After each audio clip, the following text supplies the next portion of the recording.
Hello, good day, beautiful people. I am the inspirational Lady Noble 365. I trust that you are doing well, loving yourself and those who are around you.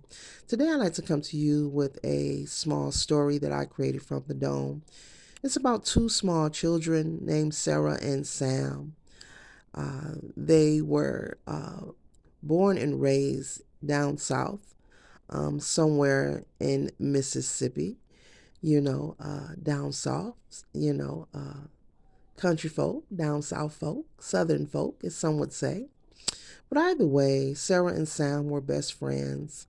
And everyone knew in the whole town, including their families, about how enthused and just best friends they were. You saw Sarah, you saw Sam, you saw Sam, you saw Sarah. And their parents were approved of their friendship. They weren't teenagers. They were between the ages of 11 and 12 years old. And one day, Sam wanted to go and play with Sarah. And so he asked his mom, is it okay if I go to Sarah's house and play with Sarah? And his mom said, sure, no problem. But you know the rule. You got to follow the rule. He said, I know, I know.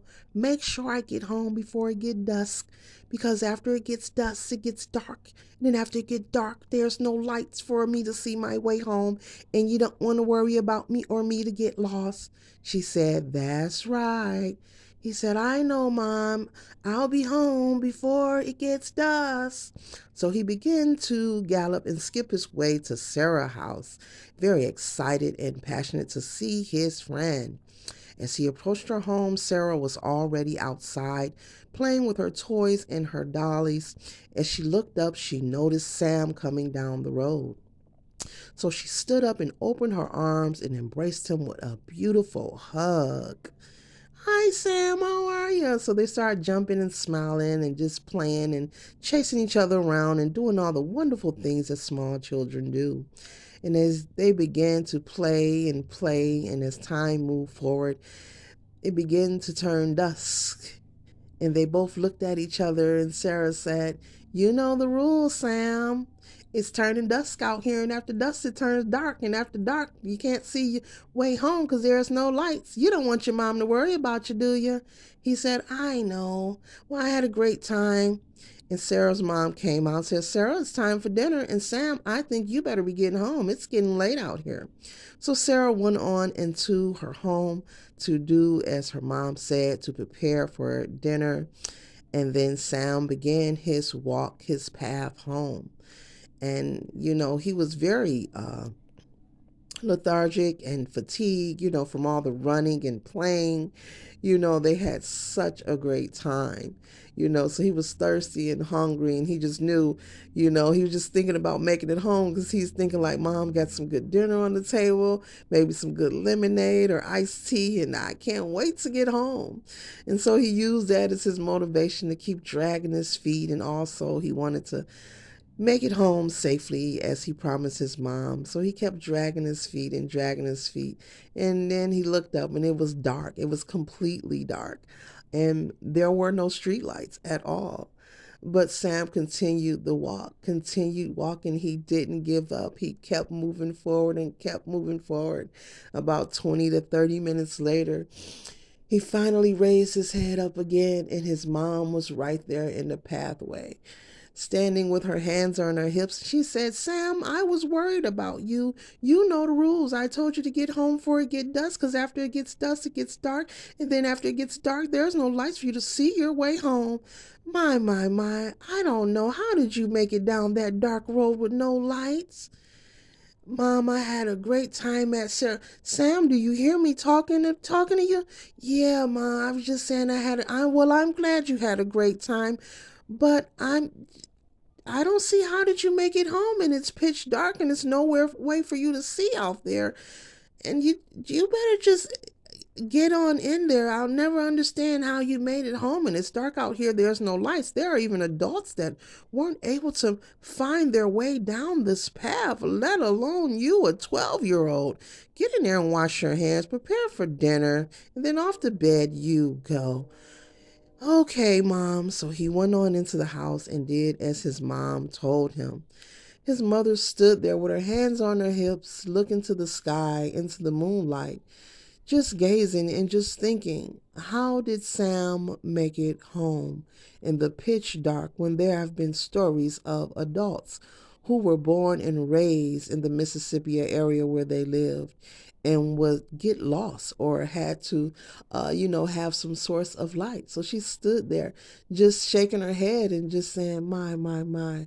I'll never understand why, but thank you for bringing my boy back home to me. So that concludes my story of Sarah and Sam. I hope it reached you for your highest good. But the goal of this story was the dark path that Sam had to walk home. And though his mother was concerned because Sam would be alone on his walk and his journey, there had to be another source or some kind of force there with Sam, inspiring him to keep walking and dragging his feet.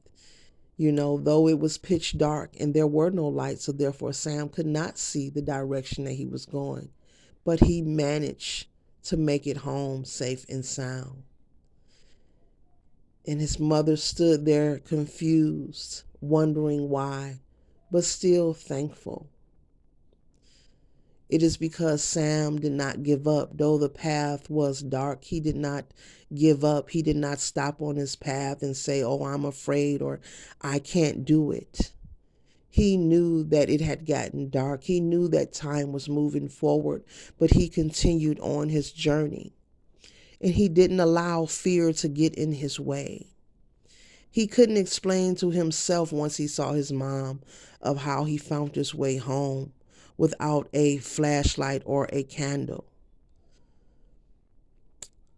But his mom knew after Sam had went into her house to wash his hands, and as she stood there with her hands on her hips and she gazed at the moonlight, she knew it had to be another source, another energy. It had to be the creator. It had to be the universe. It had to be God. It had to be the ancestors or the angels or someone walking with Sam, lighting the way, giving him the energy to pull forward, giving him the energy to not be afraid, to remain confident, trusting that he will arrive at his destination, no matter what it looks like. So that is the intentions of the story, is that when things look or feel uneasy to you or for you, trust and know that your goals and your missions and your ambitions are still obtainable, even in the dark. No one is never alone. There is support always able and available. There is a higher power. There is source. There is the universe.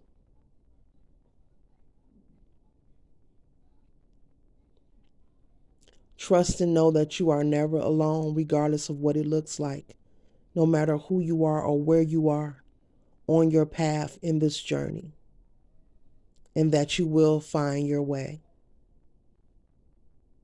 You just got to keep walking. It's like Sam did. You may not be able to explain it or put it into words of how, but you will make it there. You will conquer those desires. You will be able to jump over those hurdles. And it's not a race. It's not a race. It's okay to go at your own pace. So those are my words of inspiration. I hope it reached you for your highest good. One love.